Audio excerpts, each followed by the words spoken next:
தமிழர் பெருமையின் பொற்காலத்தை உயிர்ப்பிக்க வருக. இது மாமன்னன் ராஜராஜ சோழனின் காவியம்.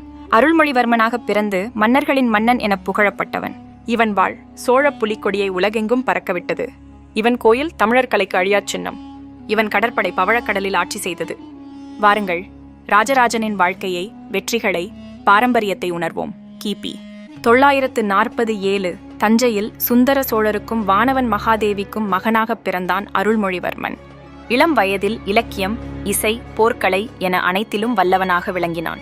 தந்தையின் ஆட்சியில் சிங்களர், பாண்டியர் மீது படையெடுத்து வெற்றி பெற்றவன். அண்ணன் ஆதித்தனின் மரணத்திற்கு பின் உத்தம சோழனின் ஆட்சி முடிந்து கிபி 985 ராஜராஜனாக முடிசூடினான். அப்போது சோழ நாடு சிறியதாக இருந்தது. ஆனால் அவன் கைகளில் அது பேரரசானது. ராஜராஜனின் வெற்றிகள் தமிழர் புகழின் உச்சம். முதல் படையெடுப்பு கேரளத்தின் கண்டலூர் சாலை. சேரர் கடற்படையை அழித்து கண்டலூர் சாலை களமறுத்தான் என புகழப்பட்டான். பாண்டிய நாட்டை வென்று மதுரையை ராஜராஜ மண்டலமாக மாற்றினான். இலங்கையின் அனுராதபுரத்தை கைப்பற்றி இளமண்டலம் என பெயரிட்டான். மாலத்தீவுகளை வென்று கடலில் சோழராதிக்கத்தை நிலைநாட்டினான்.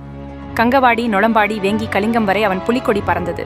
சோழ கடற்படை வங்காள விரிகுடாவை சோழர்களின் ஏரியாக்கியது. நாகப்பட்டினம் கடற்படை தலைநகரமாக விளங்கியது. மும்முடி சோழன் என அழைக்கப்பட்டவன் சோழ, பாண்டிய, சேர நாடுகளை ஒரே ஆட்சியில் இணைத்தான். ராஜராஜன் வெறும் போர்வீரன் அல்ல, மேதையான ஆட்சியாளன். பரம்பரை அதிகாரிகளை மாற்றி நம்பிக்கையான அதிகாரிகளை நியமித்தான். பேரரசை வளநாடுகளாக பிரித்து ஆட்சியை ஒழுங்குபடுத்தினான். கிபி 1000 நில அளவை செய்து வருவாயை செம்மைப்படுத்தினான். கிராம சபைகளுக்கு அதிகாரம் அளித்து தணிக்கை முறையை அறிமுகப்படுத்தினான். அவன் ஆணைகள் கல்வெட்டுகளாக பதிவாயின. புதிய நாணயங்கள் புலிக்கொடியுடன் புழக்கத்தில் வந்தன. இவை சோழ ஆட்சியின் பொற்காலத்தை உருவாக்கின. ராஜராஜனின் இதயத்தில் சிவன் நடனமாடினான். தஞ்சையில் பிரகதீஸ்வரர் கோயில் அவன் பக்தியின் அடையாளம். கிபி 1010 நிறைவடைந்த இக்கோயில் திராவிடக் கலையின் உச்சம். 216 அடி விமானம், 80 டன் கலசம், நிழல் விழாத வடிவமைப்பு, இவை உலக பாரம்பரிய சின்னங்கள். கோயில் சுவர்களில் அவன் வெற்றிகளும் நன்கொடைகளும் பொறிக்கப்பட்டன. திருமுறைகளை மீட்டு அப்பர், சம்பந்தர், சுந்தரர் பாடல்களை தொகுத்து திருமுறை கண்ட சோழன் என புகழப்பட்டான்.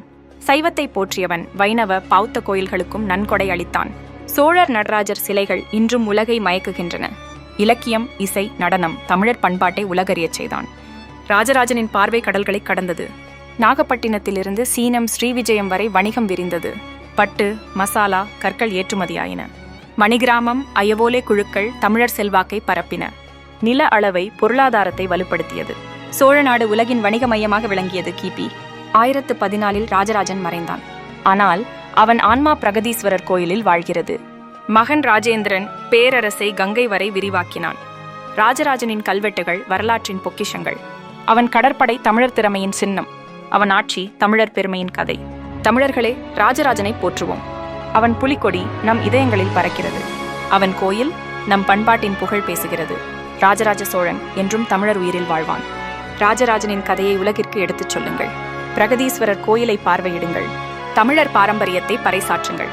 புலிக்கொடி பறந்த மண்ணில் ராஜராஜன் என்றும் வாழ்வான்.